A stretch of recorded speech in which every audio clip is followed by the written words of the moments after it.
Before I jump in and show you the finer points in some of these five controls of playing cards, let me say, and I won't be surprised any of the regular subscribers to this channel, and that is, these are just tools, right? I mean, who gives a crap about having the ability to secretly move one piece of colored cardboard from somewhere in the middle to somewhere near the top or the bottom?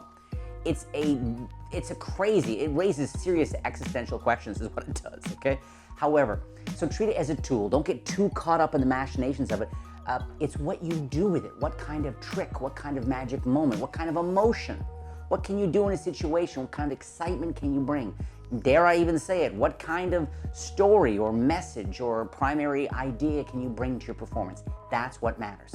That makes the difference between someone who can do kind of a little card trick and someone who can do real magic. Kelly bottom placement. You dribble through the cards, obviously with your hands, not so much with your spit. You dribble through, someone says stop, whatever, and you show a card. And the illusion is that you show their card, in this case the Jack of Clubs. You show the Jack of Clubs, you square up the cards, and that's what you want to look like, okay? What you're actually doing is this.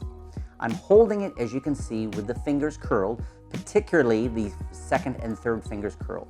And I'm basically going to do a variation on a glide, the old glide technique. But whereas the glide traditionally slides I guess it's vertically, in a sense, when I hold it up, this is going to slide horizontally. Just enough. You want it to slide just enough so that it's going to bend, okay? You want it to clear the tip of your thumb, your right thumb. It clears, and then you're going to get this bending action, okay? Like that. It actually just, Chris just lost an arm wrestle with a robot. So you're here like this, okay? And that's going to be slid below the other half. So they call stop, you show them a card, and you're going to shift it off to one side like that as you go down. In performance, it looks like this. They call stop. You say, fine, remember that card, keep it in mind. And it looks like you just put the cards back, but it's controlled to the bottom of the deck. Here's a control I learned first from Gary Oulet many years ago. And it's neat because it looks exactly like you take a card, and it looks exactly like you just take the card and tap into the deck. But actually, it's out-jogged just a little bit at the back.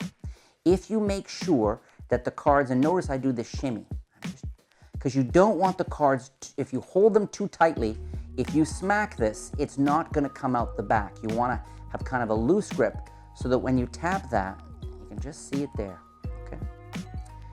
When I tap it, it is sticking out. Now, for the sake of you to learn this, okay, with practice you'll get this, how you can take a selected card, put it in the pack, give it a tap. Now, sometimes when you tap it, it comes out really far, all right? Now, notice if I want to control this card to the bottom of the deck now, all I need to do is lift up on the card, square it in, keep that break, and cut the cards twice. Double undercut, that brings the selection to the bottom. However, if instead, put the card in, give it a little tap like this, that's more how often it really sticks out for me there. If I want to come to the top of the deck, rather than pulling up, okay, I just need to push down with my thumb, getting a break above the card. That way, when I double cut the cards, the card is brought secretly to the top of the deck. Now, the fake revolve cut is hilarious. We're going to go right down to the table here. The fake revolve cut for this, and this is old school, okay? I love this. This is almost half a juggling trick because they see the card. Let's say someone selected a card, great, you take it back, you say, go ahead, put it right back on top, and they do, okay? It depends on what trick and what context for the control. But it looks like you take the cards and cut them to the table. But in fact, the king is left on top, okay? The way that does, that robot's stronger than you, buddy. You keep losing that fight. The way it's done, is I'm gonna come over here, grab the bottom half from the back end, okay, slow motion. And I do I don't just plop it down, I kind of move both hands in, I guess, a circular action, and I revolve this as this comes over here, then I take that in one action. So you're really doing this funny bit of misdirection, where apparently, okay, and notice you don't want this action, you don't want them looking right down the cards as you pull from the base. What you really want is for them to see the card, you turn over, and you're going to do a slight wrist kill. You slightly turn the hand to cover the fact that it came from the bottom. The turnover pass. This, out of all the ones I've shown you, this in a sense has the largest organic misdirection.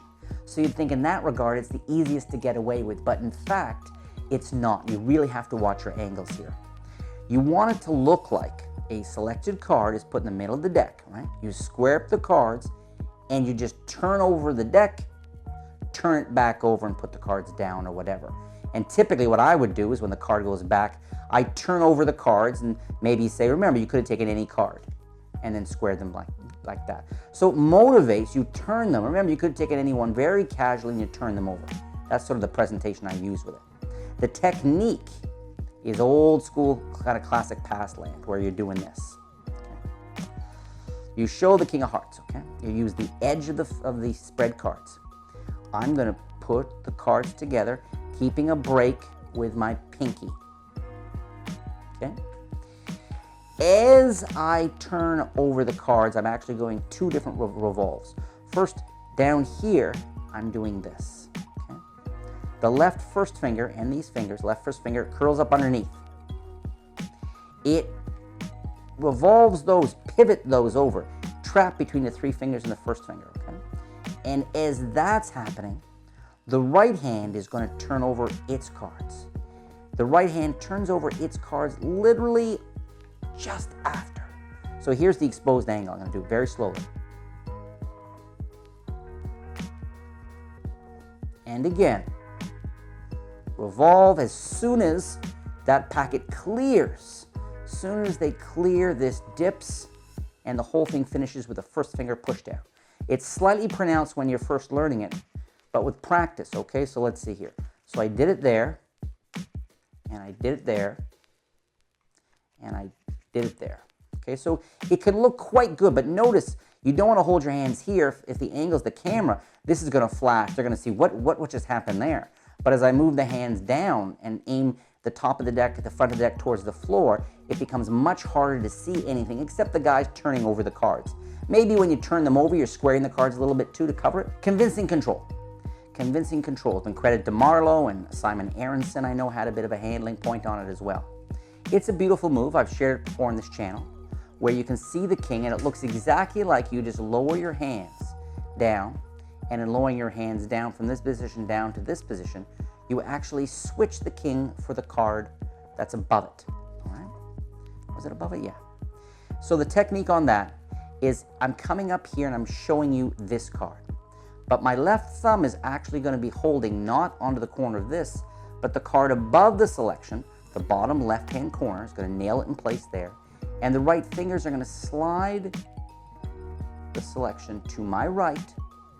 Everything moves down, all the cards above and the selection, and I'm going to square everything together, secretly bringing the selection to the bottom, but leaving the indifferent cards sticking out.